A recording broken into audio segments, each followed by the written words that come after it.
All right, let's talk about marketing. When I say that word, what's the first thing that pops into your head? Is it those slick TV ads or maybe annoying pop-ups online?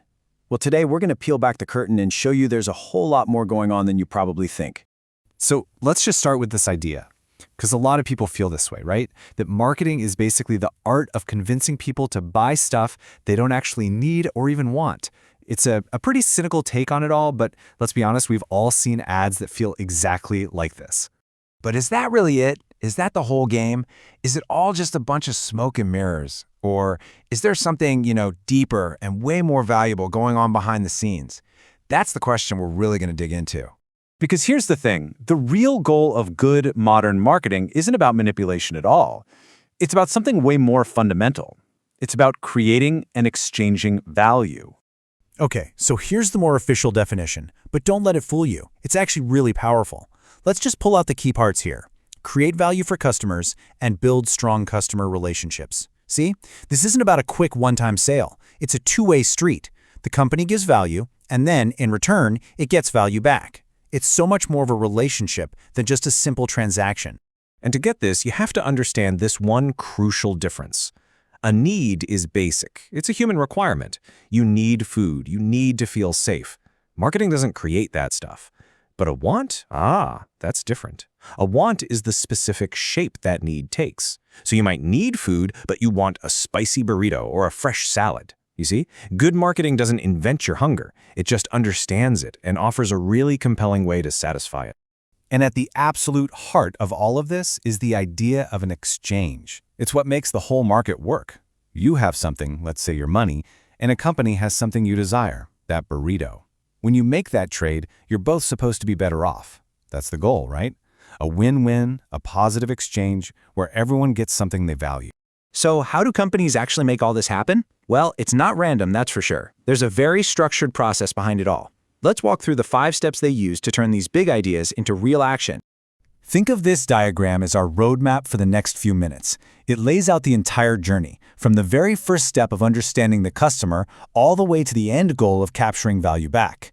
And what's really important to notice is that the first 4 steps, they're all about creating value for the customer. Only after all that work is done does the company even think about getting value back. So let's just quickly walk through them. Step 1, you have to understand what people actually need and want. Then, step 2, you design a strategy around that knowledge. Step 3, you build the marketing program itself. The ads, the pricing, the whole shebang. Step 4 is all about building real, lasting relationships. And then, and only then, do you get to step 5, capturing value in the form of sales and, hopefully, customer loyalty. It's a pretty logical flow when you see it laid out like that, right? Now, all these steps are important, obviously. But everything, and I mean everything, really hinges on step 2, designing that customer-driven strategy. This is the moment where a company has to decide exactly who it's going to serve and how it's going to create unique value for them. And a huge part of that is defining its value proposition. So what's a value proposition? Well, it's basically the company's answer to one simple question from you, the customer. Why should I buy your brand instead of your competitors? It's the promise. It's the unique value you're supposed to get. It's the reason you should believe in them. And oh my gosh, this ad is just a perfect illustration of this. It's brilliant. You've got this big, sad SUV saying, "No one takes me out anymore," and a little smart car just fires back, "You drink too much." It's not listing engine specs or horsepower. It is communicating its entire value proposition in one clever joke. It's the efficient, the convenient, the fun choice in a world of gas guzzlers. Now that is a powerful promise. Now, it's interesting because this whole customer-focused way of thinking, well, it wasn't always the norm. The philosophies that guide companies and how they approach the market have actually evolved a ton over the years. And just look at the contrast here. The old way, the selling concept, is what we call inside out. It starts with whatever the factory is making, focuses on that existing product, and then just relies on a ton of aggressive selling to move it. The only goal is sales volume. But the marketing concept, it completely flips the script. It's outside in. It starts with you, the customer, and your needs.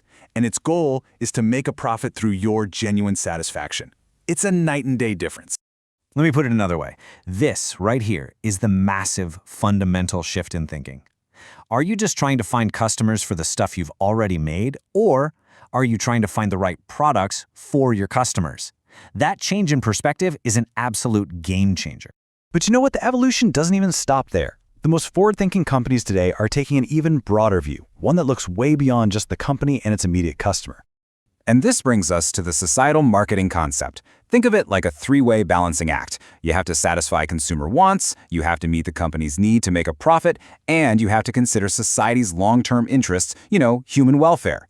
It's asking a much bigger question. Can we serve our customers, make money, and be a force for good in the world all at the same time?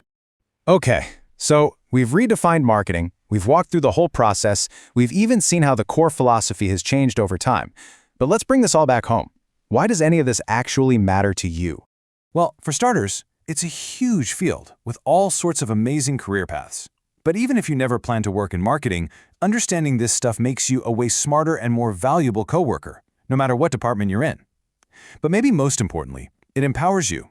It makes you a more savvy, knowledgeable consumer, because you can actually see the strategies at play and better understand all the things that influence your own decisions every single day.